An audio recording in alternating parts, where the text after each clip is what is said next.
All right, so today we're taking a deep dive into Paris. Paris? But not the Paris you see on postcards, you know? Right. We're going beyond the Eiffel Tower and the Louvre to uncover the real city beneath the surface. I like that, the city beneath the surface. Yeah. Because we're looking at a place that's so much more than just a pretty face, right? Absolutely. It's got history, it's got a pulse, it's got challenges too. It does, and that's what makes it so fascinating. Exactly. Like, take the population density. We all know Paris is one of the densest cities in Europe. Packed in like sardines, some people might say. Right.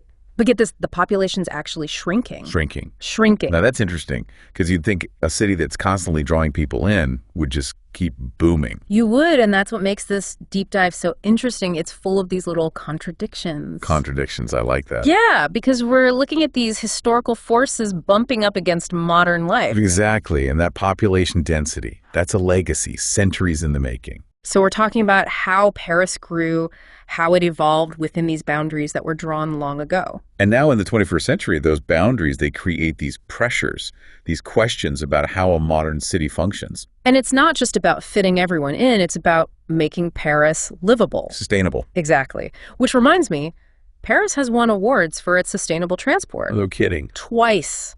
A global award. Who would have thought? The City of Lights going green. It's amazing what they're doing with electric buses, bike lanes, even pedestrianizing entire areas. They're tackling those challenges head on. They are, and it just goes to show there's always more to the story. Always. Now let's rewind a bit, way back before the Eiffel Tower, before the Grand Boulevard. Before the croissant. Well, maybe not before the croissants, but definitely before the Paris we picture today. Okay, so we're going back to ancient times. We are. Back to a time when Paris was known as Lutetia, a Roman settlement. Lutetia. Lutetia. Imagine where you now have those charming cafes. They had a Roman forum, a bustling center of life. It's wild to think about that kind of history just beneath the surface. Isn't it? And here's the thing. That Roman influence, it's still there. Really? Oh, yeah, if you know where to look.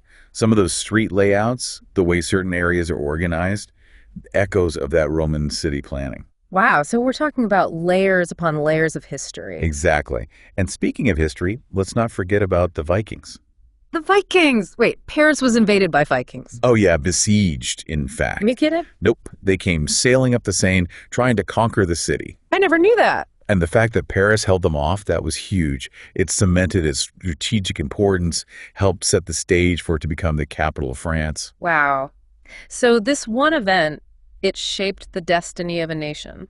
It's amazing how these historical threads all connect, isn't it? It is. Okay, now for something a little less dramatic, but still fascinating. Montmartre, such a charming artsy area now. Montmartre, yeah, it's got that certain something, doesn't it? But the name itself, it makes me think there's got to be a story there. Oh, there's always a story. See, Montmartre, it actually comes from Montmartre, the Hill of Martyrs. Bit of a dark past lurking beneath those charming cafes. That's incredible. So even in a city that seems so timeless, there's always change, always these layers being added to the story. Always. Paris is a city that never sits still, even when it looks like it is. It's like peeling back layers of time, isn't it? And speaking of layers, this next chapter is a big one. We're talking about the transformation of Paris under Napoleon III. Ah, Napoleon III. Ambitious fellow. Grand visions for the city. Grand is right. We're talking about the birth of those iconic boulevards, those wide, sweeping avenues. It's hard to imagine Paris any other way now, isn't it? But before Haussmann, before this massive urban renewal project, it was a different world. Haussmann, that's the name you always hear associated with this era. Baron Haussmann, Napoleon III's master planner. Mastermind, more like. He was brought in to modernize Paris, to clean it up, to be frank. Because it was kind of a mess before that? Well, let's just say sanitation wasn't exactly a top priority back then. Okay, I get it. Narrow, winding streets, buildings crammed together, disease running rampant. Sounds charming. So Haussmann, what did he do? Just bulldoze everything? More or less, yeah. He had this vision, this grand scheme to open up the city, let in light and air. So those boulevards, the parks, those were all part of his plan. Exactly. He wanted to create these grand vistas, these impressive perspectives that would make Paris the envy of the world. And he did. He did. It was a massive undertaking, controversial even at the time, but it undeniably changed the face of Paris forever. I bet. I mean, you're talking about displacing entire neighborhoods, right? We're not wrong. Haussmannization, as it came to be known, had its downsides. Social upheaval, I imagine. Huge social cost, yeah. Working class communities were pushed out, their neighborhoods demolished to make way for these grand avenues. It's a side of the story we don't often hear about. It's there, though, and it speaks to this tension that's always existed in Paris between preserving the past and making way for the future. Progress versus preservation. It's a theme that comes up again and again, doesn't it? It does. And it's a debate that continues to this day in Paris and in cities around the world.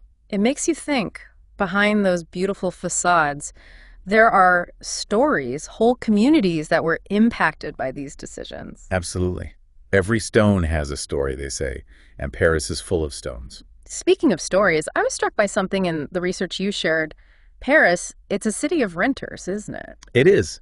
The vast majority of Parisians, they rent their homes. Which is kind of surprising, I guess, when you think about how expensive it must be. Oh, it's expensive, all right. Yeah. But renting is ingrained in the culture, in the fabric of the city. And it creates this different dynamic, right? I mean, if most people are renting, you've got this sense of shared experience. Absolutely. And shared challenges, too, especially when it comes to affordability. I can only imagine. But still, people are drawn to Paris. They want to be a part of it. There's a certain magic to the city, wouldn't you say? There is. And a lot of that magic comes from the people, the diversity, the energy. You can't talk about Paris without talking about the people who make it what it is. Exactly. And Paris has always been a crossroads, a meeting point for different cultures. From its earliest days as a trading post, people have been coming to Paris from all over the world. Drawn in by its beauty, its reputation, its opportunities. And those waves of immigration, they've left their mark. They've shaped the city's identity, its food, its music, its art. Exactly. Paris is a tapestry, woven together from countless different threads. But of course, no city is perfect. Right. And Paris, like any other, it has its share of issues. Of course. Social inequality, tensions over immigration, it's all there. Especially in the suburbs, we see those challenges playing out. And it's a reminder that Paris is more than just a postcard image.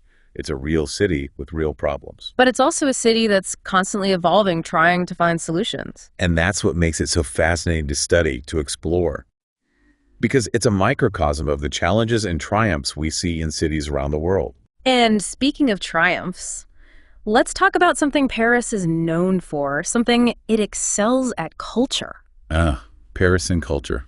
A love story for the ages. It's not just the museums, although those are incredible, don't get me wrong. Of course, the Louvre, the Musée d'Orsay, they're must-sees. But there's so much more. It's like the whole city is infused with this artistic energy. Paris breathes art, wouldn't you say? You know, it's everywhere you look, those little jazz clubs tucked down side streets. Right. Or those tiny independent cinemas with 3 screens. Yeah, you stumble upon them and it's like stepping back in time. Exactly. But then you turn the corner and there's this cutting-edge art installation. Exactly.